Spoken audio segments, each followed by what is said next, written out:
Boa noite, boa noite. Então, o impacto das polêmicas na geração selfie. Como é que se dá esse impacto? Que geração é essa? É sobre isso que nós vamos bater um papo com o nosso convidado hoje. E, para começar, eu quero falar de algumas coisas antes de convidar aqui o Rodolfo Kapler, algumas coisas muito importantes. Primeira coisa é, talvez você não saiba como se posicionar diante de situações que são complexas no âmbito da discussão. Alguém que discorda profundamente do seu ponto de vista religioso. Alguém que discorda profundamente do seu ponto de vista político. Alguém que discorda da sua orientação sexual. São questões polêmicas e que lidam com coisas fundamentais, porque a polêmica diz respeito às questões que as pessoas consideram fundamentais à sua vida. Portanto, quando nós estamos diante dessas situações, o que nós podemos fazer? Como discutir? Como levar aquilo que você acredita, aquilo que você efetivamente estar ali engajado em levar adiante, de uma maneira a levar a essas pessoas numa linguagem que elas compreendam, mas também numa linguagem que não seja ofensiva. Essa é a nossa missão, essa tem sido a minha missão, de poder ajudar as pessoas a se posicionarem em polêmicas de maneira sábia. E isso é possível. É possível porque eu vi isso acontecer na minha vida e tenho visto isso acontecer na vida de outras pessoas, de alunos, orientandos, pessoas que têm feito alguns cursos comigo. Então, é importante que a gente pense especificamente sobre isso. Mas, para a gente já chamar o convidado da noite, eu quero fazer você refletir sobre a importância de nós entendermos esta geração. Porque para você persuadir, argumentar, dialogar, você precisa conhecer o seu auditório, a sua audiência. Mas não apenas conhecer, se interessar por ele, se interessar por seus valores. E olha que eu não estou dizendo concordar com os valores, concordar com o que se faz, mas se interessar. E o que é conhecer o auditório? Essa é uma premissa básica da retórica desde Aristóteles. Se você quer argumentar com alguém, você precisa conhecer esse alguém. E conhecer esse alguém é conhecer quais são as suas paixões, os seus desejos, quais são as coisas que movem esse auditório. Portanto, se nós queremos dialogar com nossa geração e com a geração atual, nós precisamos conhecê-la. Nós precisamos fazer esse esforço de sair da nossa zona de conforto e nos deslocarmos. E uma das questões mais preocupantes é justamente o conflito de gerações. E por vezes certos conflitos se dão porque nós não nos dispomos a conhecer a realidade e o mundo do outro. E estudar polêmica, conhecer a polêmica é, sobretudo, buscar sair dessa zona de conforto do meu eu, do meu ego, da altura do meu conhecimento, para ir ao mundo do outro, me sintonizar com o outro, olhar com os olhos dele e, a partir disso, eu entender por que é que ele pensa tão diferente de mim. É daí que é possível você argumentar melhor, dialogar melhor e criar conexões, mesmo em meio à divergência. Portanto, agora eu convido o querido Rodolfo Kapler. Olá, caríssimo Rodolfo. Boa noite. Olá, querido Lucas. Boa noite. Uma alegria estar aqui com você nesse ambiente virtual e com todos e todas que nos acompanham agora. Muito bacana. Olha, nós nos falamos algumas vezes, né, por WhatsApp, aqui pelas redes sociais, mas nós não tínhamos ainda feito uma live. A gente estava devendo isso, devendo um papo, que é o primeiro de muitos, pode ter certeza disso. Para quem não conhece o Rodolfo ainda, o Rodolfo é jornalista e, enquanto jornalista, inclusive estou aqui com a revista que tem você Ó, aqui, né? Essa tem. revista, a minha amiga, professora lá da USP, ela veio aqui fazer uma palestra, eu a convidei aqui na UFES, na Universidade Estadual de Feira de Santana, e ela comprou, porque ela estava interessada aqui em algumas matérias.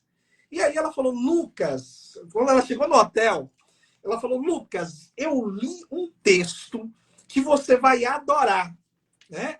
E aí o que acontece? Ela chega e apresentou justamente a matéria em que você foi consultado para. Deixa eu abrir aqui que não sei mais onde é. Aqui, está aqui. Na matéria, progressistas, graças a Deus. Né? É essa matéria aqui que participam vários, né, vários teólogos, especialistas, estudiosos, e o Rodrigo, e o Rodolfo, já vai chamando de Rodrigo, e o Rodolfo estar aqui também. E aí eu falei, não, tem um amigo lá. Né?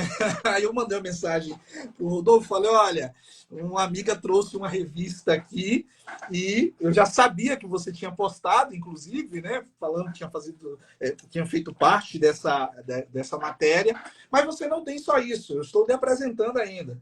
Você fez aí entrevistas com o Leandro Carnal, conduziu pela Veja, você também conduziu entrevista com uma influenciadora que eu também acompanho aqui, a Gabriela Prioli, com Marina Silva, né? E com vários outros intelectuais, agentes públicos, e isso é muito legal, muito bacana. Então, já apresentando aqui um pouquinho do seu trabalho como jornalista. Mas também, o Rodolfo é teólogo, né? E como teólogo, é também um pesquisador dos evangélicos. Você escreveu recentemente o livro O País dos Evangélicos, né? E a gente depois vai conversar só sobre isso em outra live. E eu estou com o livro dele aqui, que é objeto da nossa live de hoje. Tá tão. Sim, o livro é tão. Estou aqui com ele marcado, né? Acho que não vou tirar da página, não, porque senão é tão vendido que eu não consegui encontrar o livro impresso, então eu tive que optar pelo Kindle. Isso mostra como o livro é muito bom e olha que prazer ter você aqui nessa live de hoje. Rodolfo, fique à vontade para você falar um pouquinho mais aí de você, né, do que você tem feito. E a gente já tem perguntas para você. Você é muito generoso, Lucas, por essa apresentação aí que você fez. Mas para quem não me conhece, como o Lucas bem apresentou, sou Rodolfo Kapler, eu moro aqui em Piracicaba, interior de São Paulo. É, atuo na imprensa, fazendo alguns trabalhos durante alguns anos, né? Fiz inúmeros trabalhos para a revista Veja, como repórter especializado em religião e política, fazendo essa intersecção. E também atuo, né, trabalhando com o discurso religioso. Então, eu sou pastor protestante, pastor evangélico, sou de tradição batista e tenho pastoreado uma comunidade local aqui na cidade de Piracicaba, que é a Igreja Alternativa. E há alguns anos eu desenvolvi um trabalho nas escolas estaduais de Piracicaba, né, nas escolas do estado, e estive presente em 8 escolas diferentes. Eu não posso mencionar o nome dessas escolas, mas foram escolas que me abriram as portas e fui até essas escolas para desenvolver um projeto socioeducativo que se chamava Revolução nas Escolas. Eu fiquei 2 anos ali visitando essas escolas e diariamente eu ia, né, sempre, todos os dias quase, no período em que eu fiquei desenvolvendo esse projeto, eu ia para as escolas aqui na cidade de Piracicaba. Então eu recebi autorização para transitar nessas escolas, conversei com professores, conversei com os diretores, conversei com as mulheres que trabalhavam na cozinha, com o pessoal da limpeza e, sobretudo, com os alunos. E recebi autorização, dos professores, diretores, dos pais, das comissões de ética de cada escola. E o meu intuito era entrevistar os estudantes, né, colher ali algumas informações importantes. Então, eu fiz, foram 300 entrevistas. Muito legal. Algumas dessas entrevistas foram individuais, outras foram em grupo. E fui ali, né, guardando, escrevendo aquilo tudo, todo aquele conteúdo que era muito importante na época. E fui ali compilando todas aquelas entrevistas. E no período da pandemia, em 2020, ali para 2021, eu comecei a revisitar, né, esse conteúdo todo, e aí veio a ideia de escrever o livro. Inicialmente a ideia não era nem escrever um livro, inicialmente era produzir um material para ajudar pessoas que trabalham com jovens da nova geração, que nasceram a partir dos anos 2000. A ideia era produzir um material para ajudar, gratuito. Sim. Mas aí comecei a escrever, vi que estava ganhando forma, e aí segui em frente e nasceu o livro Geração Selfie. Né? Então eu fiquei dos anos de 2018, no início de 2018, até o comecinho de 2020, antes da pandemia, ali no comecinho das aulas, dentro dessas 8 escolas, e fazendo essas entrevistas todas, e perguntei inúmeras coisas. Nem todas as coisas que eu perguntei foram para o livro, né? Eu perguntei sobre variados temas. Mas o livro Geração Selfie é uma tentativa de oferecer uma radiografia da nova geração. Quando eu digo nova geração, eu estou falando da geração que nasce a partir dos anos 2000, chamada de geração Z, Centennials, né? Tem alguns nomes, geração I, Sim. né? Nos Estados Unidos chamam de geração I de iPhone, né? Sim. A iGen, ou geração Self. Eu denomino de Self por algumas razões que eu coloco no livro, né? É a mais Porque legal, o nome mais legal dessa geração que eu achei. é, E eu acho que conecta legal com a própria geração, geração self. é, Isso é muito bom. Eu achei assim muito bom essa designação que você deu. o Self porque, em primeiro lugar, essa essa nova geração nasce a partir dos anos 2000. A primeira selfie, né? Assim, não a primeira selfie, que a selfie já existe há muitos anos, mas a primeira selfie que é feita com um smartphone, ou pelo menos, né, que nós temos notícia, que se tem notícia, acontece no ano de 2002, na Austrália, né? É um cara lá que bebeu, ele se choca contra uma parede e posta lá uma selfie, escreve selfie, aí a partir dali viraliza, né, o termo selfie nas redes sociais. Então, surge a primeira selfie, ela surge no período em que esses jovens nascem. Self também porque há um tipo de cidadania que é a cidadania self. Até coloco na introdução do livro para quem quiser, deixo lá, né, inclusive a referência, para quem quiser estudar academicamente é, essa tese.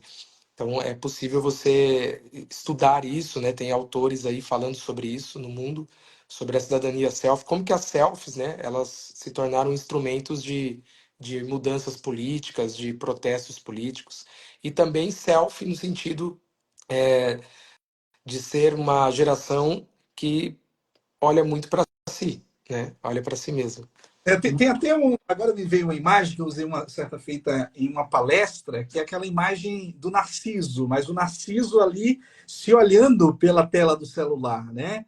E eu acho que isso é reflexo também, diz muito sobre a nossa realidade. Claro, é a realidade que a geração self nasce nessa realidade, né? Que vocês são os nativos digitais e você traz isso. Mas é a nossa realidade de nós que somos de outras gerações, né? Isso é importantíssimo. Tem um trecho aqui que eu gostaria de ler para a gente fazer algumas provocações, mas antes, dá uma sinalizada para o pessoal aqui. Vocês nos ouvem bem, nos assistem aí bem. Tem alguém aqui comentando, querido Dolfo, você é muito merecedor. Saudades, meu amigo, que é o Marcelo Messer, né? Deus é fiel. Aqui é meu pai, ó, Luiz Carlos é meu pai. Tá colocando aqui, Deus é fiel. Amém. Amém. Mais pessoas aqui. Olha que legal. Acende para a gente se você está conseguindo acompanhar aí tudo direitinho. Eu vou ler aqui um trecho que eu achei muito interessante do seu livro. Se não entendermos a geração selfie e as características do mundo no qual ela está crescendo, estaremos ministrando no vácuo e desperdiçando as nossas energias.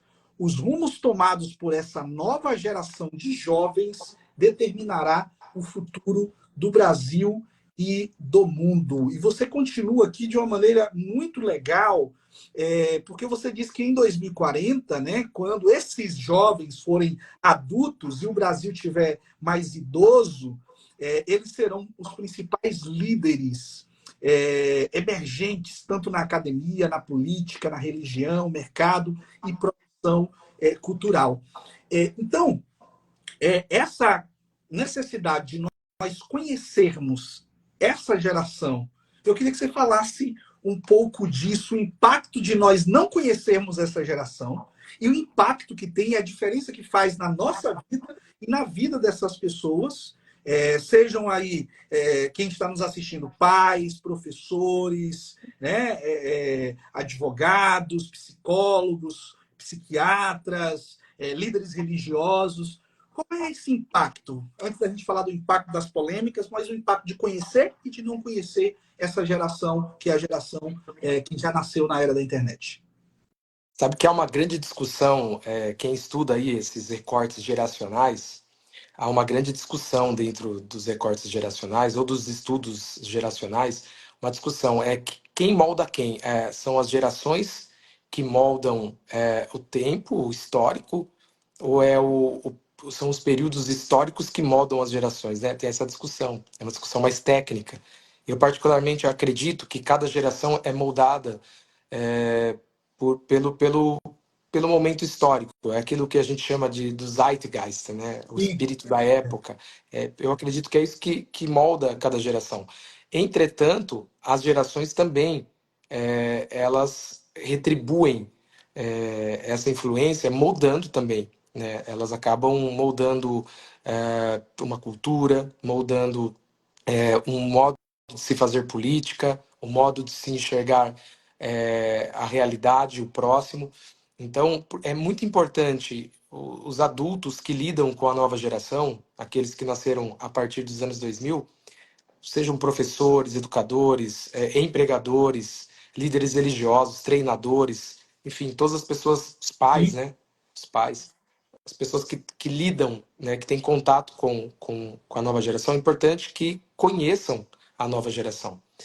Porque é um abismo, aquele lance do abismo de gerações, né? Isso de fato existe. O meu livro é uma tentativa de diminuir, né, esse abismo de gerações, ser uma ponte ali para que as gerações mais velhas se encontrem com a atual geração, porque há esse abismo, e esse abismo se dá por N fatores, sendo o principal fator causador desse abismo o desconhecimento. Então a gente vê muitos, inclusive educadores e professores, eu vi muito isso nas escolas, sim, professores jovens, professores da chamada geração dos millennials, a geração Y, sim. que tinham idade aproximada dos alunos, mas que desconheciam, por exemplo, o modo de pensar desses alunos mais jovens, que desconheciam, entendeu?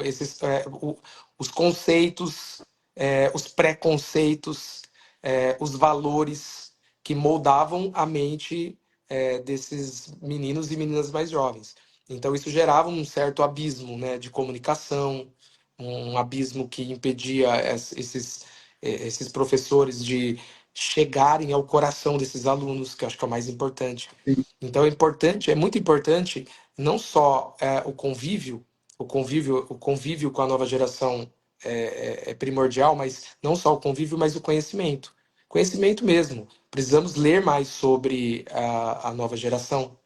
A gente precisa ler, estar por dentro das pesquisas para conseguir entender um pouco mais por que que eles se comportam do jeito que se comportam, por que que eles reagem do jeito que reagem, por que que eles entendem a realidade do jeito que entendem. E há esse abismo mesmo. Porque a gente vê muitas e muitas críticas das gerações mais velhas em relação à geração self, né? Vou chamar de self aqui, que é o modo como eu denomino. É Há inúmeras críticas. gerações, né? As críticas muito próprias aos conflitos de São gerações. conflitos de gerações. Mas há inúmeras críticas e críticas e críticas.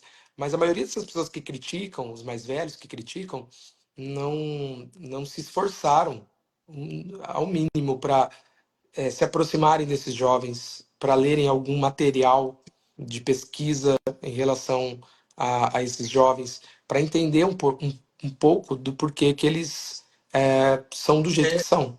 Né? Falta o diálogo. Né? Eu tenho uma definição de diálogo, e eu não vou saber referenciar o nome, mas foi um ministro de governo da Espanha que disse, eu só não estou com o nome dele aqui, mas me marcou.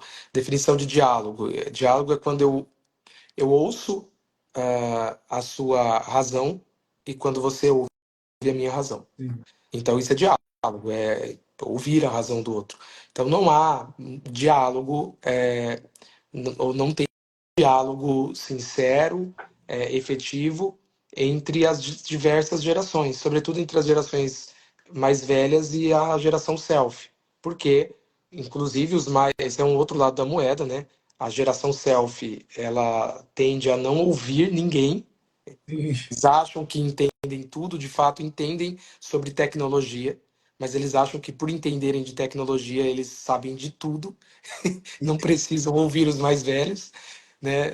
Não tem nada a aprender, esse é um outro lado da moeda, né? É uma certa prepotência. Por outro lado, os mais velhos também tendem a não ouvir a geração self, né? E não sabem por que que eles são do jeito que são. Será que a grande questão aí, talvez, e aí é uma hipótese, às vezes as pessoas convivem, pais convivem com filhos, empregador com empregado, líder com liderando, né? No entanto, não conhece a mentalidade. A mentalidade não é a mente meramente individual, mas a mentalidade é justamente uma atualização de uma espécie de um espírito de uma época. No caso aqui, a gente está pensando no Zeitgeist da geração self, que é essa geração agora. Então, às vezes, me parece que embora você conviva, você não consegue acessar essa mentalidade, ou seja, quais são os desejos, os anseios, o que pensa, né, o que quer, o que é que pensa a respeito do futuro, o que é que pensa, inclusive, sobre de onde veio, sobre o passado, qual é o problema do mundo, e quais são as possíveis soluções. Então, parece que muitas vezes a gente vê pessoas querendo comunicar, falar a essa geração, sem a humildade de entrar efetivamente no mundo desses jovens, no mundo dessas pessoas. E isso, obviamente, é um sério problema. Né? E quando você diz a respeito dessa questão, né, e aí você tem o clássico problema do conflito de gerações, isso para a gente que, muitos aqui que estão nos assistindo e outros que acompanharão ainda, é uma questão fundamental porque nós estamos tratando de polêmica, nós estamos tratando de argumentação, de diálogo, e para haver diálogo e para haver uma troca argumentativa, você precisa se interessar genuinamente pelo outro. Você precisa acessar o mundo do outro, se conectar especificamente com o outro. Eu quero te fazer uma pergunta no seguinte sentido. Essa geração, você disse que ela acha que sabe, né? Sabe tudo.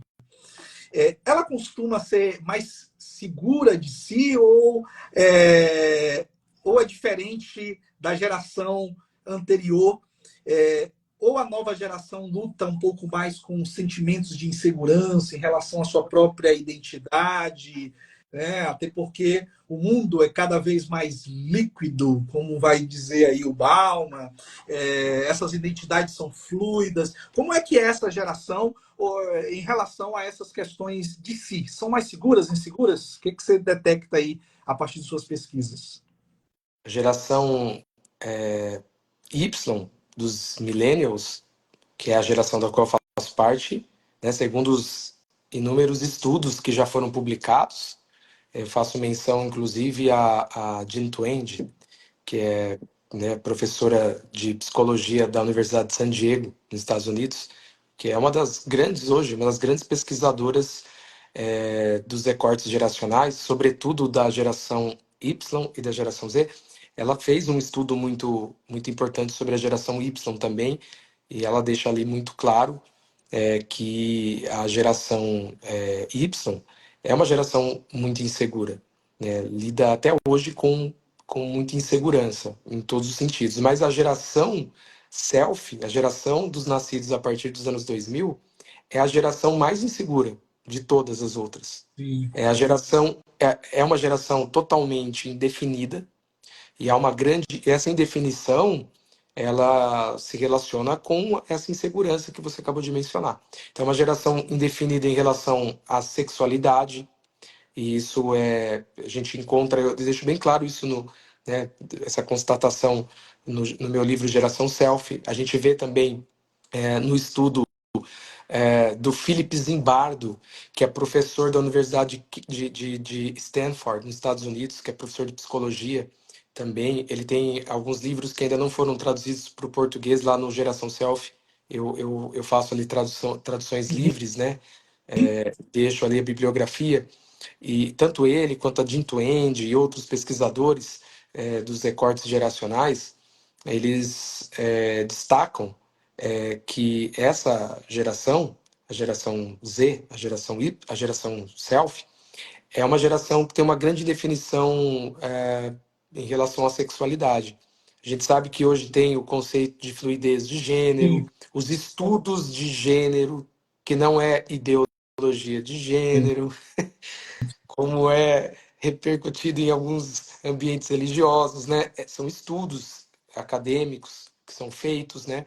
Então, os estudos de gênero, tudo isso começa a ganhar mais força com, com com o surgimento dessa geração que nasce a partir dos anos 2000, né, eles começam a ter um outro tipo de entendimento das coisas, inclusive da sua própria sexualidade. Só que esse outro tipo de entendimento também é uma certa insegurança. Eles são indefinidos. Né? Há entre 16 a 32 tipos de gêneros dentro dos estudos de gênero. Então, para pensar, de 16 a 32. Nós somos de uma época, ou os nossos pais, em que havia dois tipos, né? Tipo, Então, por isso que há esses conflitos geracionais. O avô tem muita dificuldade de entender como o neto ou a neta entende a realidade. Porque o neto e a neta veem, ó, pai, é possível ser um fluido de gênero, é possível você, enfim, você pode ter inúmeros tipos de gêneros, ou você pode se identificar com inúmeros tipos, né?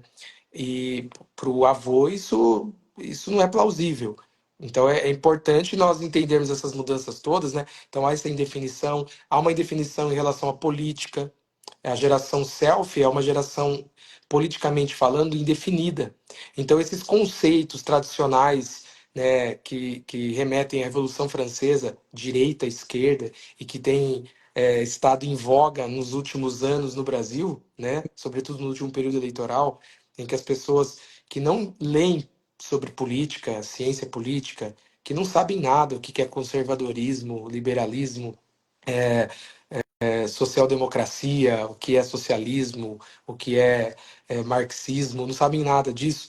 As pessoas começam a falar direita, sou de esquerda, sou de direita, sou de esquerda. Esses conceitos tradicionais que remetem à Revolução Francesa não fazem sentido, Lucas, para os jovens que nasceram a partir dos anos 2000. Inclusive, na minha pesquisa, isso fica muito evidenciado. Eu perguntei para muitos desses jovens: você é de direita ou de esquerda? De direita ou de esquerda? E eles falavam assim: o que que você acha da. É uma pergunta para eles Sim, entenderem, né? O que que você acha do campo da direita ou do campo mais progressista? E eles diziam assim: eu acho que tanto faz. Às vezes a direita pode ser positiva, às vezes a esquerda pode ser ruim, ou o contrário. Então eles são um tanto quanto indefinidos em relação a conceitos ideológicos como nós entendemos. Apesar deles abraçarem, né, posicionamentos político-ideológicos que são alocados à esquerda, como, por exemplo, eles acreditam de fato que há racismo estrutural, a sim. geração selfie acredita. Eles acreditam, eles defendem é, as minorias sociais, o direito das minorias, Teorias de gênero. eles são favoráveis aos feminismos, ou seja, eles têm uma demanda não, eles abraçam, né, um arcabouço aí de valores que os alocam à esquerda do espectro político. Entretanto, eles mesmos não se identificam muito assim como esquerda e direita e tal.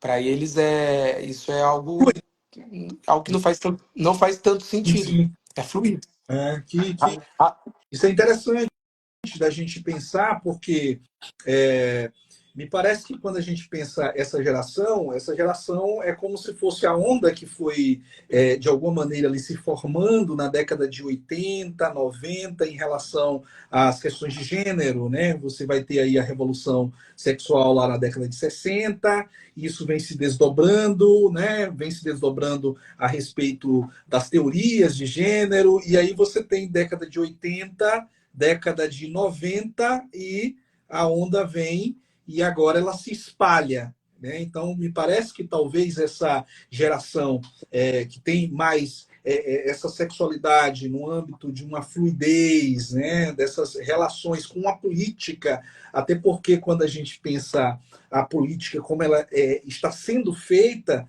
já não é mais aquela ideia de partidos que se organizavam a partir de um espectro ideológico bem fechadinho, mas me parece que as coisas se organizam e vão se organizando justo a partir de certas causas. Né? Causas ligadas a gênero, e aí você tem os movimentos identitários, né? Que tem, de alguma maneira, ali determinada até as próprias conexões dos partidos. E até mesmo essa onda que a gente vê aí, da onda do antissistema, né? Que tomou conta nos últimos anos do Brasil e do mundo. Então, isso é muito interessante da gente observar quando a gente coloca aí um olhar para essa geração. Embora a pergunta seja um tanto que já colocada aqui, mas como é que ela, de fato, essa geração lida com as mídias digitais? Porque, assim, parece que é óbvio, né? A geração das mídias digitais. Qual é o impacto das mídias digitais, inclusive, até mesmo na formação dessa geração? Porque, embora seja a geração self, mas o que é que isso pode nos fazer refletir? Como é que a gente, enquanto aí nascidos em outra geração, de outra geração, a gente precisa entender quanto ao lidarmos com a tecnologia e quanto a lidarmos com as pessoas que nasceram, que são parte da geração self. tem uma antropóloga americana que eu menciono no livro, chamada Danny Boyle, que ela diz o seguinte, que os shopping centers antigos já não existem mais. As redes sociais são o novo ou os novos shopping centers. Então, tudo que acontece na vida social desses jovens, nascidos a partir dos anos 2000, acontece nas redes sociais, nas mídias digitais. E as mídias digitais, elas estabeleceram um novo tipo de sociabilidade entre os mais jovens. Então, há um novo tipo de sociabilidade que tem sido vivenciado é, por esses jovens que nasceram a partir dos anos 2000. Antes da live aqui, nós conversávamos e falávamos sobre o significado do like para essa nova geração. Então, dentro dessa nova sociabilidade, há alguns valores que são totalmente diferentes das antigas sociabilidades, né? A gente ia para o shopping. Eu sou da época, ali no início da minha adolescência, que eu ia para o shopping. Sim. Eu sou de uma cidade do interior, aqui, Piracicaba. Então, a gente ia para o shopping Piracicaba para ver os amigos, paquerar, para ouvir música. A gente entrava dentro de uma livraria ou de uma loja, né, e colocava lá um aparelho para ouvir os CDs, Sim. CDs. Ou a gente entrava na livraria para ver os livros que a gente gostava, né, e para conversar com as pessoas. Então, esse era o rolê, né, esse era o encontro. Então, havia um tipo de sociabilidade. Por exemplo, quando você estava chateado com alguém, você não convidava essa pessoa para o rolê, ou você não convidava essa pessoa para sua festa de aniversário. Então, havia alguns códigos, né, dentro da sociabilidade, né? Que era experimentada pela minha geração. Já essa nova sociabilidade que é estabelecida aí pelas mídias digitais tem outros códigos. E o like é um desses códigos, né?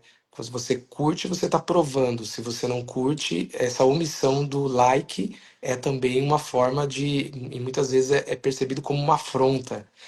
É percebido como uma afronta ou percebido como um ato de preterir alguém. Né? Tal pessoa não curtiu minha foto, ela está me preterindo, está me deixando de lado, curtiu a foto do outro amigo, da outra amiga, mas não curtiu a minha. Então, uma forma até de afronta ou de, de, de me deixar de lado. E Então, o existe bloqueio? Bloqueio nas redes, por exemplo, né, no antigo Twitter, no X ou X, o bloqueio, às vezes a gente vê as pessoas ficando muito chateadas porque foram bloqueadas, parece que tomaram um murro, né? Uma é, coisa assim. É que bloquear alguém é, dentro dessa nova sociabilidade estabelecida pelas mídias digitais é como eliminar alguém, é como matar alguém, né? É como você acabar mesmo com a existência de alguém.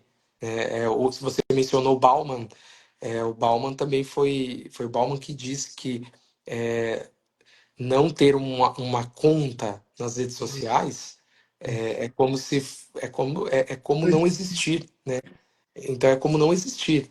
Então funciona desta forma. Se você não está nas redes sociais, é como se você não existisse. Ou se você é bloqueado das redes sociais, alguém te bloqueia, é como se alguém estivesse te matando mesmo, te eliminando, dizendo assim, ó, você morreu para mim. Então, nessa nova sociabilidade há inúmeros códigos, né?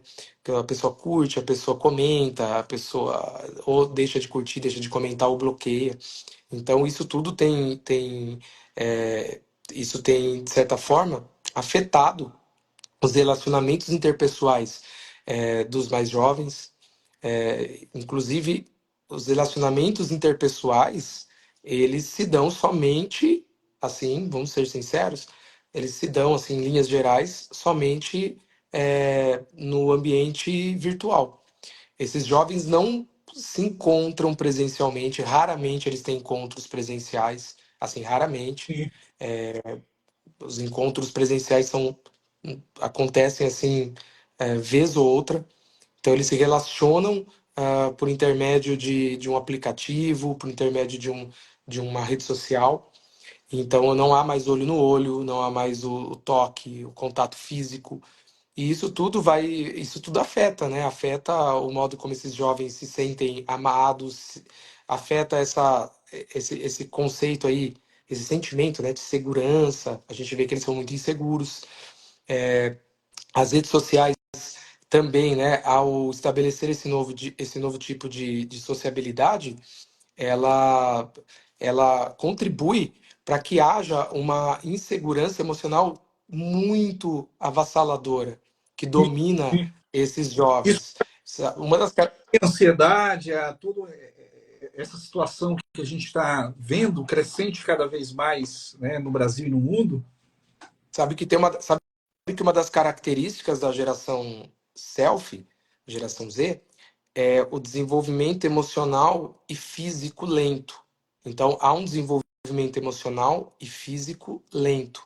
Então, esse desenvolvimento emocional mais lento, né, isso a gente vê evidenciado nos inúmeros estudos, é reflexo dessa nova sociabilidade estabelecida pelas mídias digitais. Então, quando você não tem conflitos concretos, olho no olho, falar a verdade olho no olho, porque atrás de um teclado, né, de um smartphone, você fala qualquer Sim. coisa, né? Você faz o que você quiser, você xinga, você menospreza, mas agora quando você está diante de alguém olho no olho já é diferente. Então, o fato dos jovens da nova geração, dos jovens da geração selfie, não terem contato concreto com outras pessoas, isso vai atrapalhando o desenvolvimento emocional deles. Então, eles não conseguem lidar com conflitos, ficam muito ansiosos quando eles precisam lidar com conflitos interpessoais. Eles não sabem ouvir, não conseguem receber um não, não sabem receber um não, não sabem lidar com uma negativa. Então, tudo isso vai, né, essa nova sociabilidade vai, eu coloco isso, eu trabalho bastante isso no livro, dando detalhes, explicando melhor, usando até séries, né, aí conhecidas, para tentar exemplificar, né, esse novo tipo de sociabilidade, como isso reflete no desenvolvimento emocional mais lento dessa nova geração. E a gente sabe que uma geração que não se desenvolve emocionalmente como deveria se desenvolver, ela, ela vai, enfim, deixar a desejar, né? Muitas coisas que ela poderia fazer, ela deixará de fazer. Eu acho que você toca num ponto, né, a importância do próprio conflito, né, do conflito ali do dia a dia, seja com o colega, né, o amigo que você encontra, sai e aí discute algumas ideias, isso é absolutamente construtivo, né? E quando você tem toda uma geração que perde isso, você tem alguns problemas que efetivamente talvez a gente ainda não saiba como resolver. Mas o que a gente coloca, inclusive eu tenho colocado, é a importância da divergência, das pessoas aprenderem a divergir. Né? Então, tanto a divergência mal gerida, como a falta da divergência na vida, ela acaba trazendo sérias consequências negativas nas relações interpessoais, né? Na vida profissional, na vida amorosa, afetiva, e isso é um sério problema, inclusive social, né? Uma questão aí. Mas a gente tinha conversado um pouco e isso certamente quem está nos assistindo vai se surpreender. Como é que essa geração lida com as polêmicas? Seria essa a geração da polêmica ou a gente tem a impressão de que essa é a geração da polêmica, quando na verdade não é bem ela? Eu acredito, Lucas, é minha opinião, que a geração Z, ou geração self, dos nascidos a partir dos anos 2000, não é a geração da polêmica. É a geração que vive das polêmicas. Porque é uma geração que está ganhando a vida nos ambientes digitais. Mas não é a geração das polêmicas. Então É ela porque sabe lidar com polêmicas. eles trabalham com a polêmica, eles surfam na onda das polêmicas, mas eles mesmos raramente estão envolvidos diretamente nas polêmicas, estão no epicentro das polêmicas, porque eles têm medo, muito medo, da cultura do cancelamento. Eles têm medo, eles são os perpetradores da cultura do cancelamento, entretanto, eles mesmos temem eh, essa cultura, Porque né? esse é o espaço deles, né? Ou seja, o espaço digital, você ser cancelado no seu próprio lugar em que você faz a sua sociabilidade de maneira majoritária, isso certamente é um risco muito grande. Comente mais sobre Eles, isso. eles entendem de fato, na pele, o peso dos cancelamentos. E não só os cancelamentos, né? Vamos falar dos linchamentos virtuais. Né? A gente tem o cancelamento, mas tem o linchamento, que é quando a pessoa é execrada, né? Quando a Sim. pessoa, uma pessoa, né, é totalmente execrada no mundo virtual. E isso é semelhante a um linchamento físico. É semelhante, porque detona, acaba com a vida de uma pessoa. Então eles Reputação. sabem, eles estão acostumados, já presenciaram pessoas famosas serem canceladas e linchadas, e amigos também. Porque os linchamentos e cancelamentos, nem todos esses linchamentos e cancelamentos que acontecem diariamente ganham repercussão na imprensa, né? Se tornam conhecidos da maior parte da população. Então, isso acontece diariamente. As pessoas são canceladas, os jovens são cancelados e são linchados. E também sofrem, muitos desses jovens sofrem violência digital, são agredidos, né, por conta de alguma coisa que publica, por conta de uma opinião que tenha dado ou que tenha deixado de dar. Então, eu acredito, assim, em linhas gerais, que esta geração não é a geração das polêmicas, é a geração que sobrevive das polêmicas, que ganha muitas vezes a vida com as polêmicas, mas não são os grandes causadores das polêmicas por conta desse medo. Eles têm muito medo. Estava lendo uma pesquisa, eu não vou saber referenciar aqui, isso é complicado citar uma pesquisa sem saber referenciar, mas eu estava lendo, é uma pesquisa que foi feita no Brasil, mas depois eu tento passar aí para vocês, Tranquilo. mas que diz o seguinte, que 56% da geração dos entrevistados, né, da geração Z, dos entrevistados para a pesquisa em questão, tem medo dos cancelamentos e 25% não havia publicado nada. Ficam dias sem publicar qualquer coisa nas redes sociais por medo de serem cancelados. Então, é muita gente, É né? muito. Que tem medo de ser cancelado, né? De ser linchado, de ser agredido. Então, eu não acredito mesmo que essa geração seja a geração das polêmicas. A gente pode até ver aqui e acolá um influencer da geração Z que acaba se metendo numa polêmica. Mas vamos pensar que, né, no todo dessa geração, são mais de 30 milhões de jovens que nasceram a partir dos anos 2000. Eles não gostam muito de polêmica e evitam controvérsias, eles evitam, eles querem paz, eles querem tranquilidade. Me parece que aí é justamente o medo das consequências, né? Porque ameaça justamente o seu habitat, né? Natural, por assim dizer, né? Nós não habitamos esse ambiente de maneira natural, né? Entre aspas, mas eles nasceram nesse ambiente digital. Então, ao temer aquilo que pode destruir ali o seu lugar principal de sociabilidade, de fato aí a abertura para o medo. Eu tenho proposto justamente trabalhar com polêmica aqui nas redes sociais, né, já que esse é o objeto de minhas pesquisas e publicações na universidade, justo porque eu detectei esse medo de polêmicas.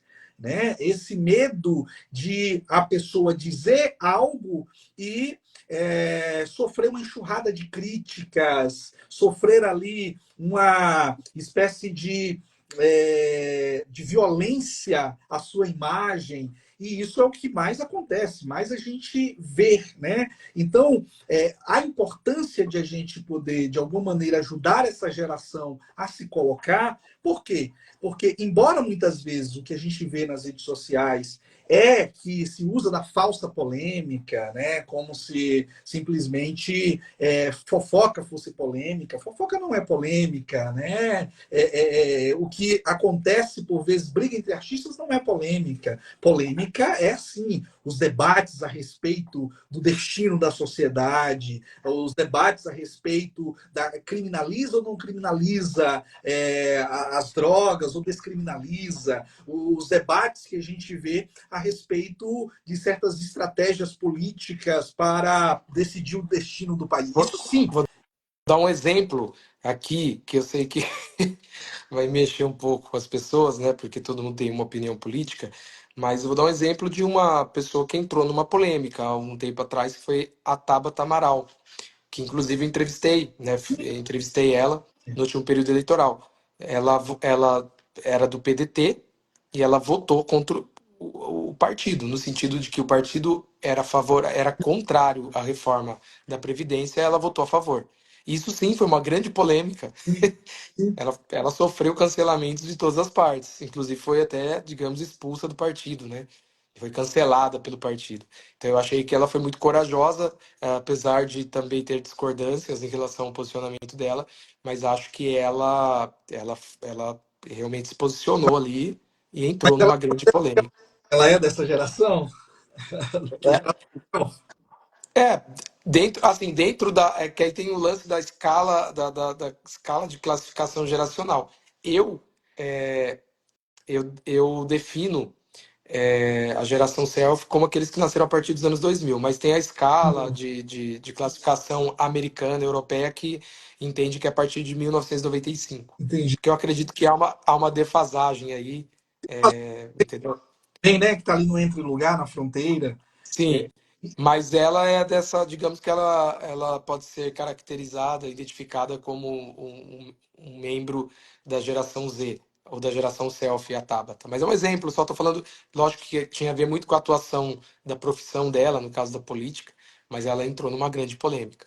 E sim, ela foi muito cancelada, né? Então isso vai gerando medo, Lucas, inclusive em ativistas, em pessoas que fazem parte, inclusive, da política institucional, vai ficando com medo, né? Olha só, a pessoa foi cancelada, a pessoa, enfim, perdeu aí bastante, perdeu muitas coisas, né? Que ela poderia ter ganho. Então, eu acredito de fato que a geração selfie foge das polêmicas, é o que você disse. Fofoca, essas coisinhas todas não são polêmicas, né? Você me explicou até um dia, você me mandou alguns áudios ali me explicando. mesmo, Eu nós conversamos. perguntei para você, você me explicou de forma muito cuidadosa ali, de muito gentil, você me explicou, né, o que caracteriza de fato uma polêmica, né? Porque a gente acaba, o senso comum, né? A gente acaba confundindo uma coisa com a outra. E muitas coisas que a gente julga, né? Assim, o senso comum julga ser polêmica, não é polêmica.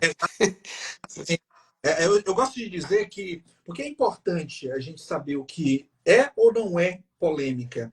Porque é como você, que é um médico, vai ter que cuidar de uma enfermidade ali, dar um diagnóstico, né?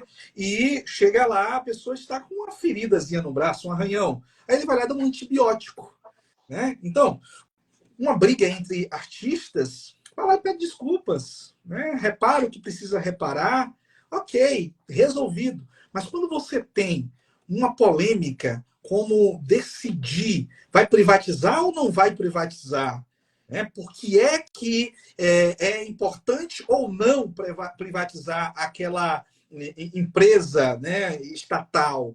E quando você, então, precisa, de alguma maneira, lidar com essas discussões, é como o médico que precisa lidar com uma inflamação que está tomando conta do corpo. Ali ele precisa de um antibiótico, há todo um procedimento. Então, quando eu compreendo o que é polêmica, eu evito de usar um antibiótico para uma ferida, para um arranhão.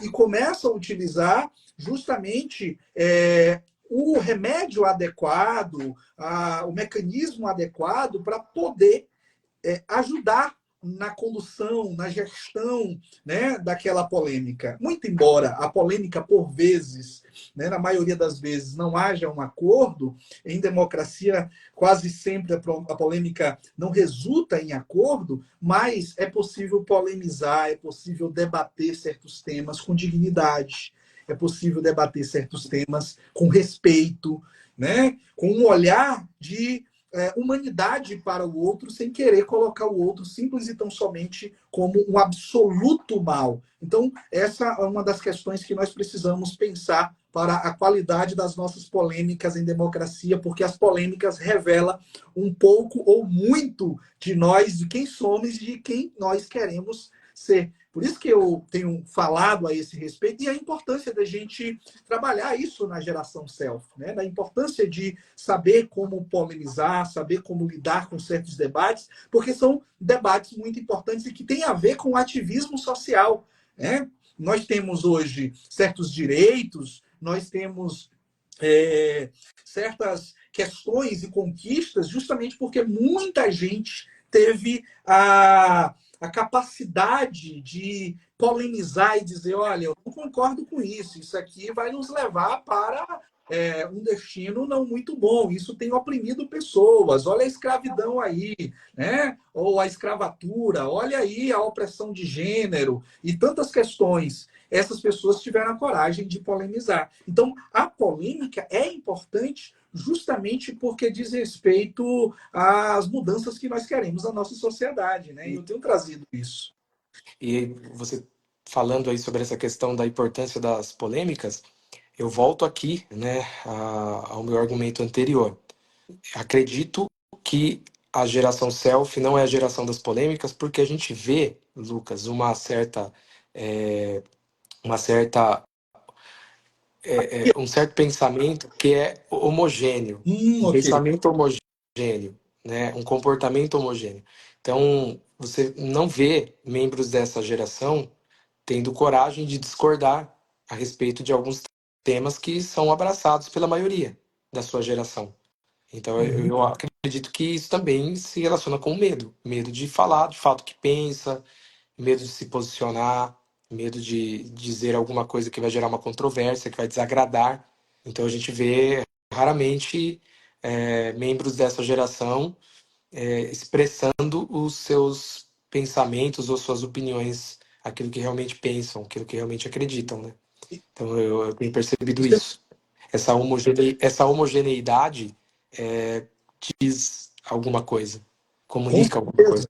coisa. Com certeza, a gente pode chamar de uma certa hegemonia, né, discursiva, talvez, sobre alguns temas da geração self. Às vezes a gente pensa, né, quem está ali de fora e que não acessa essa mentalidade, não, há muito conflito, olha as redes sociais aí, mas quando você chega para fazer um trabalho, você faz um trabalho não simplesmente de pesquisa bibliográfica, mas você vai para pesquisa de campo, né? E você vai observar isso de fato a partir das conversas que você tem, né? De todo um trabalho metodológico ali. Isso é absolutamente importante. Para a gente caminhar para o final, eu tenho duas perguntas. É, a última, talvez a última, vamos ver, mas eu queria que quem está nos assistindo aí pudesse reagir, dê um alô aí para gente, ter uma interrogaçãozinha. Se você acessar essa interrogação e digitar a sua pergunta, eu vou colocar aqui na tela e vou fazer a pergunta para o Rodolfo responder.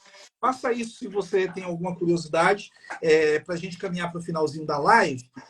A minha pergunta, a última pergunta, vai ser sobre, né, para a gente entender melhor como é que foi entrevistar, né, algumas das personalidades aí da nossa política, da nossa intelectualidade mais pública, diria assim. É uma curiosidade, então quem está aí na live segura para ouvir um pouco, né? Porque é interessante a gente saber um pouco disso. Mas em seu livro Geração Self, e eu postei essa pergunta, você chama as redes sociais de igreja dessa geração, ou dessa nova geração. Por quê? E qual Deus e a quais valores essa igreja cultua? Eu digo, afirmo que as redes sociais se tornaram a igreja da nova geração, porque também estou me comunicando com o público religioso, público cristão. Mas eu acredito que as redes sociais ganharam esse lugar, né? Que a igreja tinha na vida dos jovens das gerações passadas, porque vamos pensar no Brasil, que é um país considerado cristão, um país de maioria cristã, né? A gente sabe que o catolicismo aqui é hegemônico, os evangélicos caminham a passos largos para se tornarem, né, um grupo majoritário daqui 15 anos. Então, é um país, digamos, nominalmente falando, cristão. E um país nominalmente cristão, de tradição cristã, a gente sabe da importância das igrejas, né, das comunidades de fé locais na vida da sociedade. Tanto a igreja católica do bairro, lá, pensando há 60, 70 anos atrás, como as igrejas evangélicas que continuam nas periferias, nos bairros, elas têm uma grande importância na vida social das pessoas, né, que vivem, sobretudo em lugares mais periféricos, né, não muito urbanizados. A gente sabe que as igrejas são muito importantes, as comunidades de fé. Então, eu lembro um pouco até da minha época, né? Que não faz tanto tempo assim, mas eu sou da geração Y, no começo dos anos 2000, quando eu era um adolescente, estava entrando ali na fase da adolescência. Os evangélicos, eles representavam 16% da população brasileira, mais ou menos, de 15 a 16%. Hoje já são 31%, né? Ou até um pouco mais, a gente não sabe ainda ao certo. Então, os evangélicos representavam 16%, já era um número grande, representativo, mas naquele período, ainda as igrejas evangélicas, para quem, né, professava a fé cristã evangélica, ou as igrejas católicas, para quem era católico ou nominalmente católico, ela tinha uma certa importância e relevância na vida das pessoas. Eu lembro que os jovens, quando estavam angustiados, cara, sei lá, estava experimentando o término de um relacionamento, os pais estavam se divorciando, o cara já pensava assim, eu vou para a igreja, né? Ou vamos pensar no contexto religioso como um todo. O cara, eu vou para o terreiro, eu vou pro centro, né, espírita, eu vou buscar em algum lugar, em algum ambiente religioso, né? No caso, eu coloco as igrejas porque eu falo a partir desse locus, né, como cristão. E também a maioria dos jovens que foram entrevistados, a maioria eu coloco lá, se identificavam como católicos ou evangélicos. Uhum. Então eles procuravam a igreja, eles iam para a igreja, iam num culto, iam numa missa, quando estavam ansiosos, quando estavam tristes, quando estavam buscando, quando procuravam o sentido da vida, estavam com questões existenciais. E hoje não. Hoje, os membros da nova geração, eles vão até as redes sociais. Quando eles se sentem angustiados, eu coloco isso no meu livro, da pesquisa, uma porcentagem muito grande dos jovens entrevistados, dos 300 jovens entrevistados, eles vão, quando se sentem angustiados, até as redes sociais. Quando se sentem deprimidos, vão às redes sociais. Quando estão ansiosos, vão às redes sociais. Quando eles querem, se sentem vazios ou estão com questões filosóficas, existenciais, gritantes dentro de si, eles vão até as redes sociais. Então, é como se ou tivesse ocorrido uma troca aí, né? A igreja que simbolizava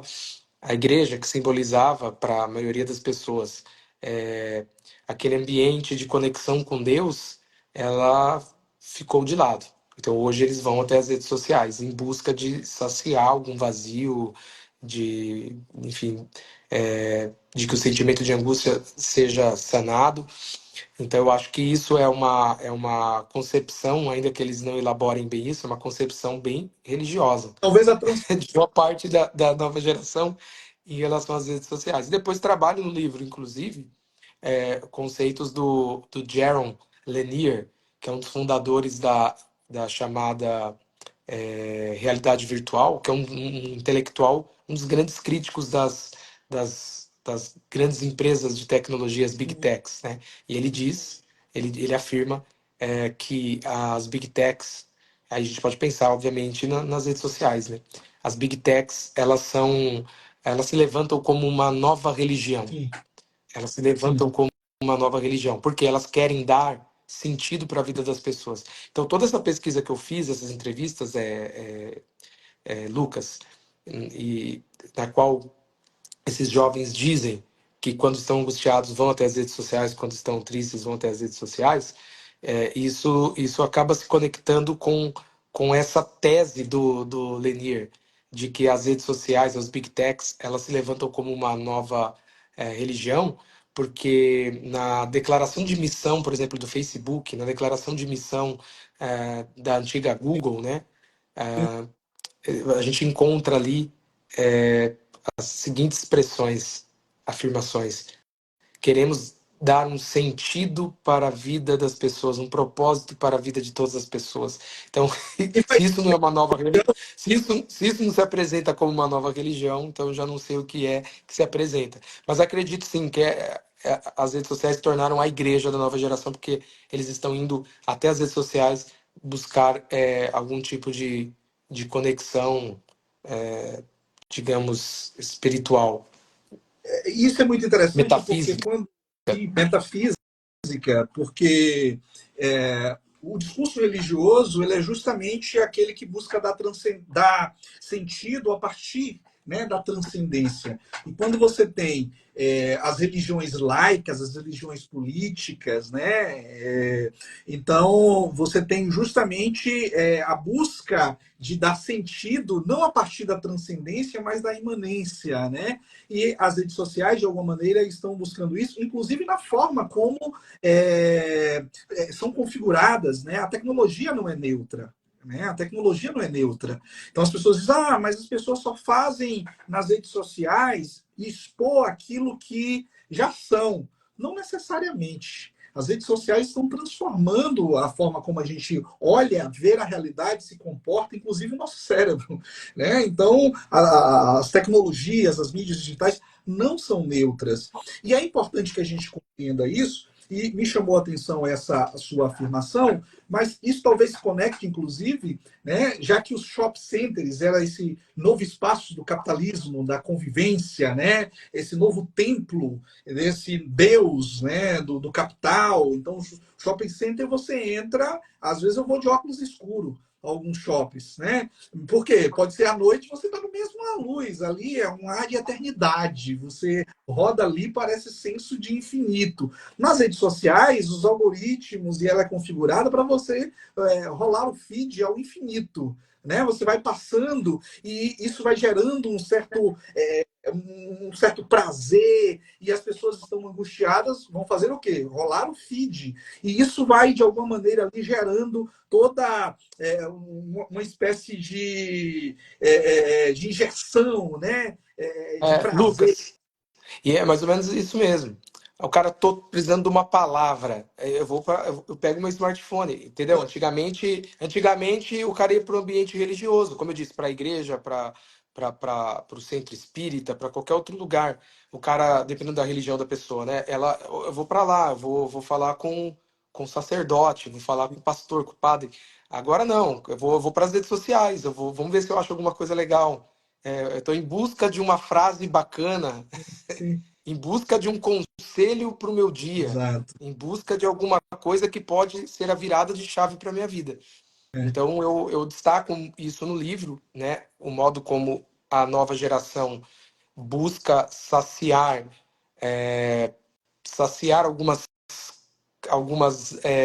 alguns anseios que são de natureza metafísicas, Exato. é, por intermédio das redes sociais. Então, eu acredito que é a nova igreja, ou os novos ambientes religiosos, digamos assim, né? Vamos lá, se você é de outra religião, a, a- as redes sociais são a igreja da nova geração, ou o novo terreiro, o novo centro espírita, são os ambientes religiosos da nova geração. É o ponto é o espaço em que terra e céu se encontram, ou seja, né, é o ponto de transcendência, é ali que você transcende, é ali que dá sentido à sua vida. Olha, eu acho que esse papo a gente poderia ir aqui por várias outras questões, trazer até o Byung-Chul Han, né, para a conversa, É, conhece o Byung-Chul Han, que vai trabalhar, fazer uma crítica também, mas enfim. Na verdade, eu falei que tinha uma pergunta, mas tem uma pergunta aqui de Cristina, Cris. Ela faz uma pergunta, eu vou para ela. Como trazer um pouco de consciência para essa geração que está mais concentrada em aprender dancinhas? Foi uma pergunta que a gente postou aí no feed, pedindo para que as pessoas perguntassem, né? Eu aproveito a pergunta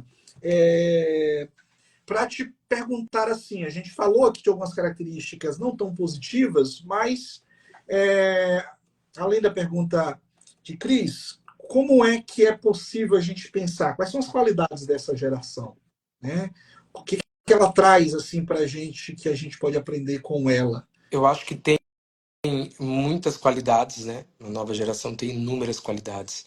Eles são muito criativos e essa criatividade se relaciona com o manejo das ferramentas digitais. Ele, como você mencionou, eles são os nativos digitais, né? O Mark Prinsky, que é um grande educador americano, fez essa designação, que é a geração dos nascidos digitais. Então, eles nasceram no mundo digital, então eles têm uma capacidade muito maior do que nós, que não somos da geração deles, de manejar, de mexer com essas ferramentas digitais, e a criatividade deles está relacionada com isso. São muito criativos, sabem fazer coisas assim que nós nem imaginamos, a gente fica às vezes de boca aberta é, com, com a criatividade deles. Então, é uma geração muito criativa.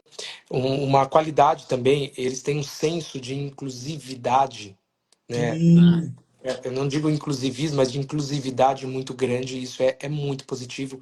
Eu dedico um capítulo do meu livro, que é o seguinte, o título, né? A geração mais inclusiva da história. E esse senso de inclusividade, ele é muito bom.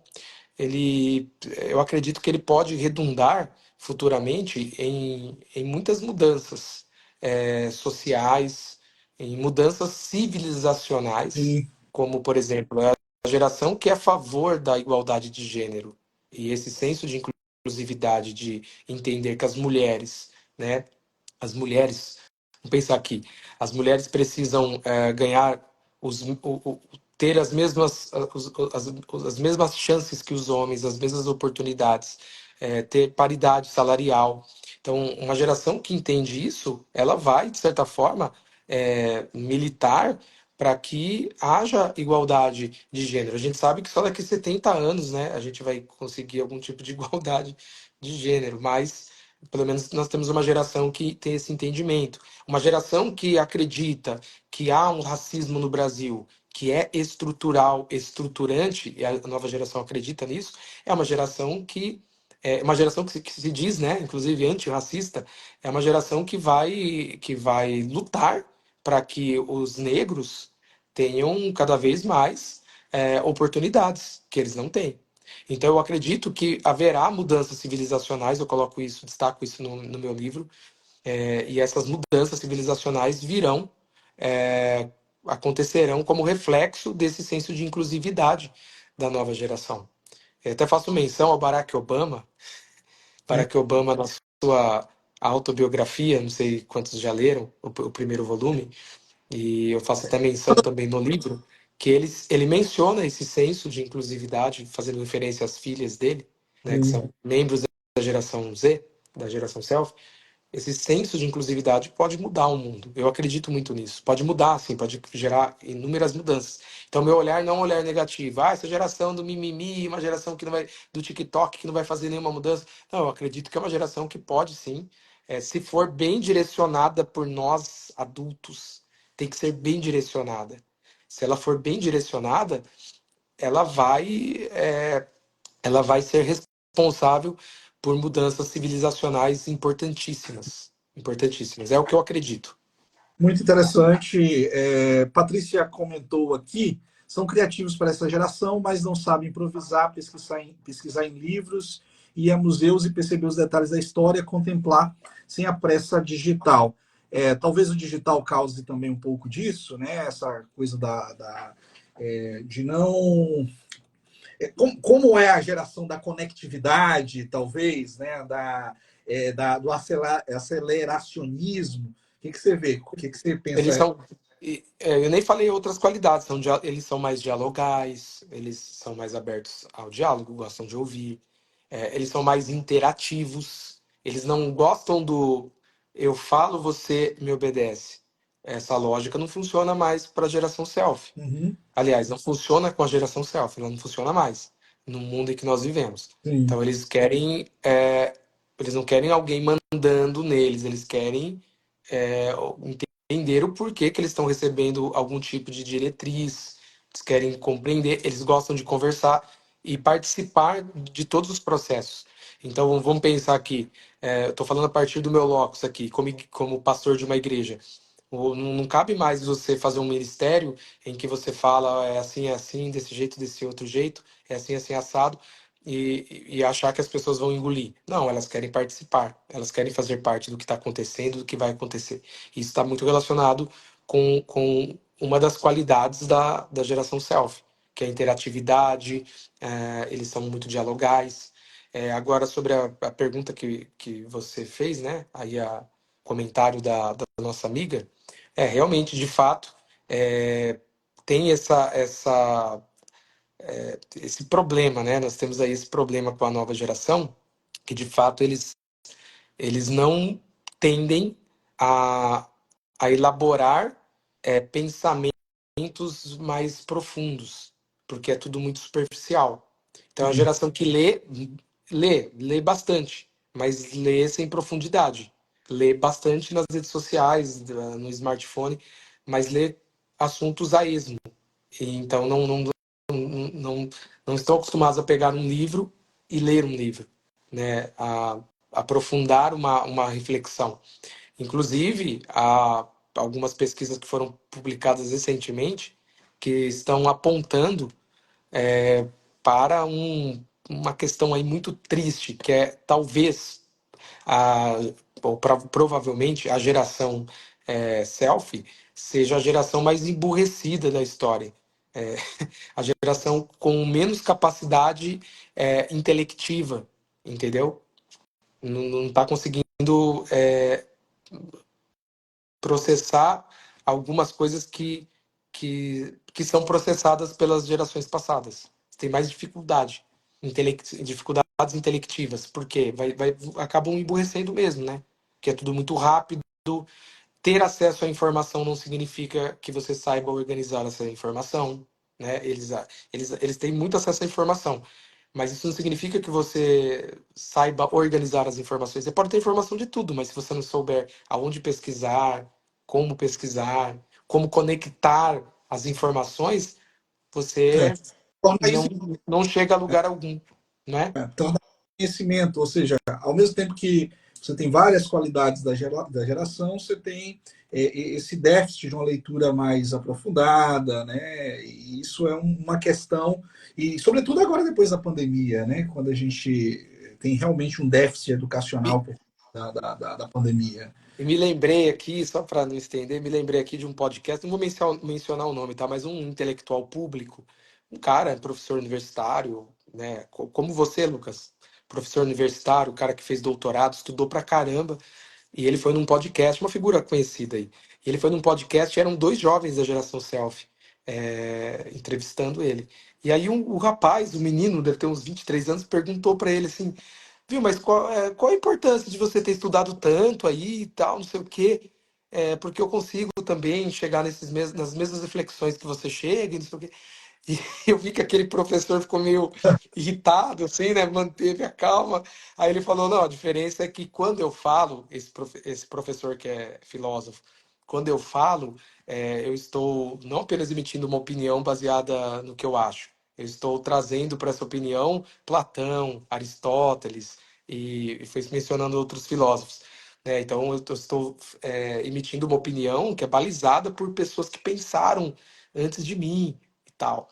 Aí o rapaz ficou quietinho, né? Mas aí você vê que é uma prepotência dessa nova geração. O cara olha para você, Lucas, e fala assim: mas Lucas, você tá dando aula, né? A gente sabe que ser educador, professor no Brasil é difícil, né? Não é difícil? Não há uma valorização tão grande como deveria ter. Aí o cara tá ganhando grana pra caramba fazendo dancinha no TikTok. Aí ele olha, ele tá lá com um carrão importado, aí ele fala: olha lá, o que adiantou você fazer doutorado se eu tô Melhor que conquistando você. melhor do que você? Então é essa prepotência, né, de achar que sabem mais ou que são mais espertos, mais inteligentes, porque sabem dominar aí as ferramentas digitais, né? Então acho que esse é um problema. É muito importante colocar questões desse tipo. Algumas pessoas estão, né, comentando, Patrícia respondeu, eu tenho percebido isso, essa rapidez não deixa eles verem o que está em volta das coisas. Eu acho que é a Luiz diz muitas informações e pouca absorção. De fato, né? Eu acho que a gente tem um desafio enquanto educadores, que é ajudar essa geração a cada vez mais entender a si mesmo, entender as suas capacidades, potencialidades e também as suas limitações, como são as outras gerações. Cada geração tem os seus desafios, né? Tem as suas peculiaridades positivas e aquilo também que aí cabe à geração anterior, às gerações anteriores, ajudar, mostrar e de alguma maneira ali dar o suporte. Para a gente fechar a live, você entrevistou aí várias personalidades, tanto intelectuais, políticas, né, do nosso país e pessoas que fazem a diferença, né? É, o que é que você, de alguma maneira, viu, né, no resumo dessas entrevistas, o que é que mais lhe chamou a atenção e dentro da nossa conversa aqui, o que é que daria para trazer de aprendizado aí? Porque quando a gente entrevista, por exemplo, eu estou aprendendo aqui contigo, né? E eu estou gostando muito de fazer esse papo. Eu acho que eu vou convidar sempre, toda semana, alguém para a gente bater um papo aqui, para a gente aprender junto, porque eu falo de polêmica e são vários temas que as pessoas têm suas especialidades. O que é que você pode compartilhar com a gente para a gente fechar aqui? Eu acho que das inúmeras entrevistas que eu já fiz aí para a grande imprensa, se destacam 20 entrevistas que eu conduzi no último período eleitoral. Então, essas 20 entrevistas se Pra, destacam, inclusive, veja. para a revista Veja.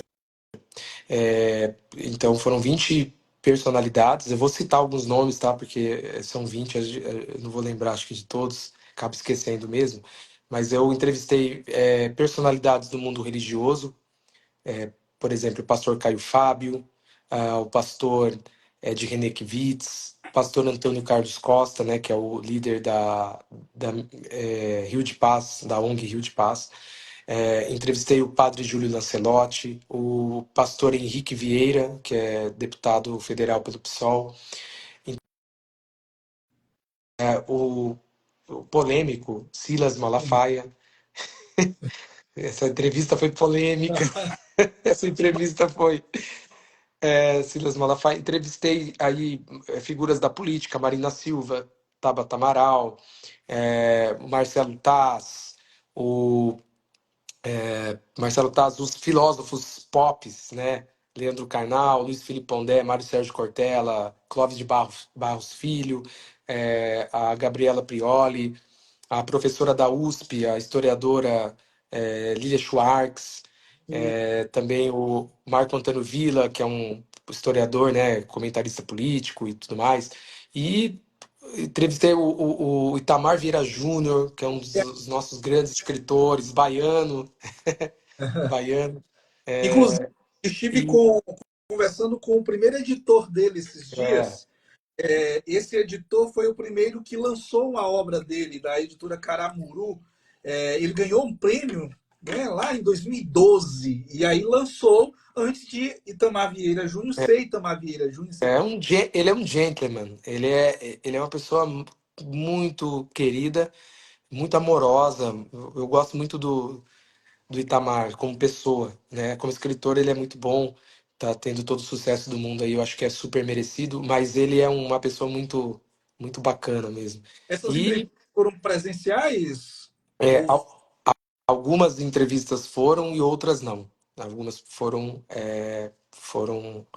por intermédio de videochamada.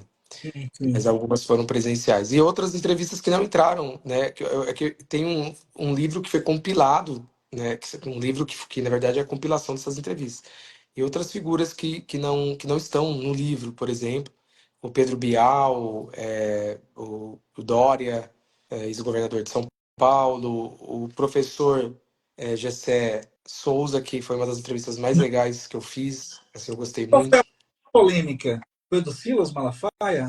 A mais polêmica foi a dos. Olha, a mais polêmica foi a do Caio Fábio e a do Silas. É, Porque o Caio Fábio falou do Silas na entrevista. essa Ele é boa. mencionou o Silas e mencionou o Edir Macedo. É, Eu vou contar essa história aqui para simbólica, encerrar. né? É aquela coisa que quem acompanha o pastor Caio Fábio sabe que ele fala sempre, ah, o Edir Macedo fez isso e aquilo, e o Silas é isso e aquilo. Ele falou assim, familiares do Silas me procuram, né, e dizem que não aguentam o Silas. E aí, beleza, eu acompanho o pastor Caio Fábio e falei, normal isso. E coloquei. Mandei a Ok. entrevista, porque era tudo feito, foi assim, um ritmo frenético. Foram 20 entrevistas realizadas em 20 Entendi. semanas. Então, cada semana era uma entrevista, era uma doideira, uma doideira. Então, eu conseguia trabalhar em cima da entrevista, porque eu fazia o processo de editar também, depois mandava para um segundo editor. E aí, quando chegava lá na mão lá do cara da Veja, ele falava nada. Mas nessa entrevista do Caio, ele falou o seguinte: olha, não dá para publicar, porque esse cara é louco aí, falou essas coisas aí, não dá. Não dá para publicar, vai ter que ter direito de resposta. Aí eu falei: ah, tá bom, vamos atrás. Tinha que ser no dia da Ah, publicação. Como que vai fazer? Era um domingo, era de domingo que as entrevistas eram publicadas, que era. quero direito de resposta, isso pode dar um problema, né? Aí fui atrás de resposta, que o Edir Macedo nem me atendeu, né? Difícil falar com a assessoria dele, mas mandei lá, dei um deadline de 3 horas. E aí procuro o contato do Silas para cá e para lá, e não tinha contato do Silas, aí entre em contato com o deputado, que é o deputado Sóstenes, que é o líder da bancada evangélica. E aí o Sóstenes, eu falei, ô, tal, você tem o contato da assessoria do Silas? Ele mandou o contato do Silas. Aí eu mandei para o Silas falando que havia uma entrevista que feita com havia sido feita uma entrevista com o pastor Caio Fábio, na qual ele era mencionado, aí o referido trecho é este, e eu queria te dar direito de resposta. Nosso deadline é 2 horas para publicação. Cara, quando faltava ali, sem brincadeira, 5 minutos, uma coisa assim, Tá, o Silas mandou os áudios. E aí ele falou um monte de coisas, né, que não posso sim, dizer aqui. E aí eu falei, olha, vamos fazer o seguinte, posso pegar o áudio 2 e o 3, os áudios 2 e 3 e publicar? Aí ele pode. E aí eu publiquei. Então foi bem polêmico, porque na entrevista do Caio Fábio saiu no rodapé o Silas contra-argumentando. O Silas falando, ele tem que colocar uma melancia no pescoço, ele quer se aparecer às minhas custas. Então, foi bem polêmica essa entrevista, né? Porque é, saiu a entrevista geralmente polêmica, né? Porque ali você teve ali os dois lados ali disputando. exato, foi bem polêmico. E Essa ele foi falando, publicada, também foi impressa? tá no livro, tá no livro, Tá no livro, tá no ok. livro. Ok. E é assim, e a do Silas também foi muito polêmica, né? A do Silas Malafaia, porque eu fiz perguntas assim, eu fui pra cima dele nas perguntas e ele respondeu do jeito dele. E perguntei da relação dos evangélicos, se os evangélicos tinham um projeto de poder, e ele Ele disse, respondeu, negando, lembro dessa ele entrevista, disse, não lembro se li. ele disse que não tem um projeto de poder, que isso é invenção, mas ele respondeu. Então foi bem polêmica a entrevista com ele também. E acho que também a entrevista que eu fiz com o Luiz Felipe Pondé foi uma entrevista muito polêmica, porque ele falou realmente assim as coisas que ele pensa e, assim, ele foi bem corajoso. Essa entrevista com ele foi bem polêmica. A do Marcelo Taz. Né? Marcelo Taz revelou coisas para mim em primeira mão, que, por exemplo, o ex-presidente da República, que na época era o presidente da República, estava devendo R$ 1.000 para ele porque havia perdido um processo e que não tinha pago ele até hoje. Então, umas coisas assim, bem interessantes. Mas, assim, para destacar, para encerrar, o que chamou a atenção nessas 20 entrevistas foi o modo como essas figuras públicas todas percebem e entendem a relação dos evangélicos com a política eleitoral. Então, essa relação muito estreita. A opinião deles, acho que foi o que mais se destacou nessas entrevistas todas, porque eu fiz essa pergunta para todos eles. E todos eles, sem exceção, tirando o pastor Silas Malafaia, todos eles enxergam essa relação como maléfica. Entendi. Dos Não evangélicos enxergam, com não a enxergam política é, institucional. não enxergam com bons olhos, ou pelo menos entendem que os desdobramentos dessa relação podem ser muito mais negativos do que positivos. Sim. Apesar de entenderem, né, de deixarem muito claro que eles, todos eles, né, deixaram muito claro que é um direito dos evangélicos se envolverem, é super legítimo, é democrático, porém tem surtido efeitos negativos. Então, eu achei que foi. Cada um deu ali a sua explicação, né? Acho que é legal. Não ouvir o que o Caio Fábio e o Ed René falam, porque a gente já sabe, os cristãos normalmente já sabem o que eles pensam, mas é legal ouvir o que a Gabriela Prioli tem a dizer sobre essa relação dos evangélicos. É E ela legal diz, ouvir o que ela, ela diz o seguinte, que é importante, né, os evangélicos participarem da política. Ela fez até uma crítica interessante. Ela disse o seguinte, que nós não vemos esse alarde todo quando antigamente, quando os católicos se envolviam, né, membros da Igreja Católica se envolviam com a política, a gente não via esse alarde todo. Mas hoje, quando os evangélicos se envolvem, a gente vê um alarde todo que, segundo a concepção dela, está relacionado com um certo preconceito da sociedade com os evangélicos. Entretanto, ela também acredita que esse conluio de evangélicos, né, esse conluio feito entre evangélicos e o poder público tem surtido efeitos negativos, muito negativos para a fé. eu acho que é interessante essa posição, e claro que aí a gente, a tese do Paul Preston, né, do Paul Preston, já vai colocar esse preconceito que se tem contra os evangélicos, sobretudo os pentecostais, mas, claro que a relação que os católicos têm com a política é mais por meio do lobby, né? Indireta, aquela coisa. E os evangélicos colocaram mesmo, os pastores colocaram a cara a tapa. Então, é uma relação um pouco diferente. Então, mistura aí um pouco do preconceito que se tinha, né?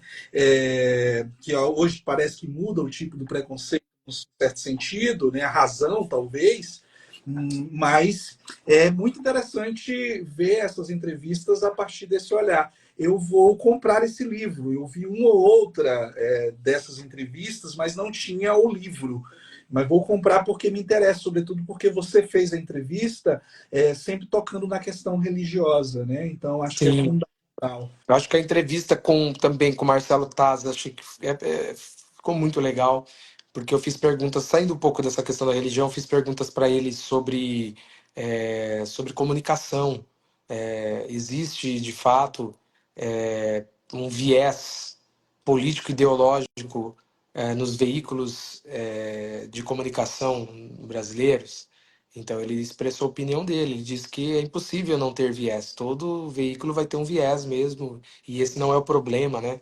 O problema é não deixar Claro. evidenciado que se tem um viés, que aí é o grande problema. Perguntei sobre regulação da mídia, e eu achei muito legal a opinião do Marcelo Taz, né? Então é muito legal. Acho que as entrevistas foram muito ricas aí, porque não foram só perguntas relacionadas à religião, né? E à política, mas perguntas relacionadas a os mais variados temas, né? Mas eu acho que ficou bem bacana. Todas as entrevistas, eu particularmente acho que acertei ali na escolha, né? Das figuras que foram convidadas. Com certeza. E lhe parabenizar por isso, porque realmente é um trabalho muito interessante, né, o que você vem desenvolvendo e que nos ajuda a pensar as relações tanto da religião com o espaço público, político, né, essas questões que são fundamentais e que quem quer entender o Brasil precisa entender os evangélicos. Precisa compreender quem são os evangélicos, eu tenho dito isso, né? O Juliano Spy também, um É, amigo e importante, né? Nessa divulgação, né? Do que são os evangélicos, porque não dá para a gente entender um país como o Brasil hoje sem entender a religião, né? E entender a religião é entender o catolicismo, entender os evangélicos, entender as religiões de matriz africana e outras religiões, mas especialmente a gente fala dos evangélicos justamente por conta desse protagonismo político que vem se fazendo e das polêmicas que os evangélicos travam no espaço público. Foi um prazer poder a gente bater esse papo. Vamos ter outros, né? Já vou deixar aqui o convite. Vamos marcar aí para Já conversar. aceito. Ótimo. E agradeço a você e parabenizo pelo trabalho, trabalho aí também com a Igreja Alternativa, né? E todo esse trabalho com o livro. Então, quem não comprou o livro ainda, Geração Selfie, eu quero mostrar a capa aqui no Kindle. Você não vai achar impresso, né? Mas imagino que deva estar saindo aí mais para frente, Vai sair, né? A nova. vai sair com atualizações de pesquisas e tudo mais, de dados. E tá aqui a capa do livro, mas antes disso eu vou fazer um convite a todos vocês. Está aqui, estou passando aqui, voltando. Olha a capa do livro aqui, Geração Self. Então, vai lá no Kindle, na Amazon, compre o seu. E eu estou com o curso Polemicamente, se você quer compreender, quem está nos assistindo, como se posicionar em polêmica com sabedoria, né? Se você tem problemas, você é líder religioso e sabe que alguns temas são muito polêmicos, inclusive este ano lanço um livro pela Mundo Cristão sobre os discursos desajustados de muitos líderes religiosos que geraram cancelamento, né, na internet, geraram vários processos. Eu quero então te convidar para você conhecer um pouquinho esse curso polemicamente, se você é influenciador, se você atua com pessoas e tem medo de se posicionar em polêmica, é possível se posicionar em polêmica com respeito. Vá na minha bio, tem lá, nós ficaremos até segunda-feira com esse curso disponível para você adquiri-lo. E junto com ele nós estamos dando um bônus muito especial, que é o curso Discurso Persuasivo, como falar bem e persuadir. O nosso curso, polemicamente, a gente vai ter lá mais de 30 aulas gravadas, com mais de 10 módulos, são vários anos de experiência de estudo sobre polêmica, e que a gente vai estar traduzindo nesse curso. A gente vai ter aulas ao vivo e a gente está dando um desconto super especial, desconto de R$ 500. Então você vai descobrir lá. E o curso Discurso Persuasivo que você vai ganhar é um curso se você tem dificuldade de fazer uma apresentação, se você tem dificuldade de fazer, proferir um sermão, de emitir uma opinião pública e você quer construir, quer ser mais persuasivo, tem lá esse curso que a gente está dando como um bônus. Então, terminando a live, corre lá, porque ficará por um pouco tempo e você não vai poder mais, depois disso, acessar esse curso só quando a gente abrir lá na frente. Meu querido Rodolfo, eu te agradeço mais uma vez e nos falamos muito em breve. Muito Obrigado, Lucas. Foi um prazer conversar com você e também interagir com o seu público aí, as pessoas que nos acompanharam. Também quero agradecê-las aí por terem nos ouvido e por terem nos acompanhado aqui durante todo esse tempo. muito bacana. Quem não segue o Rodolfo, por favor, vale a pena. Vocês já viram. Muito obrigado, querido, e até a próxima. Até a próxima. Um abraço.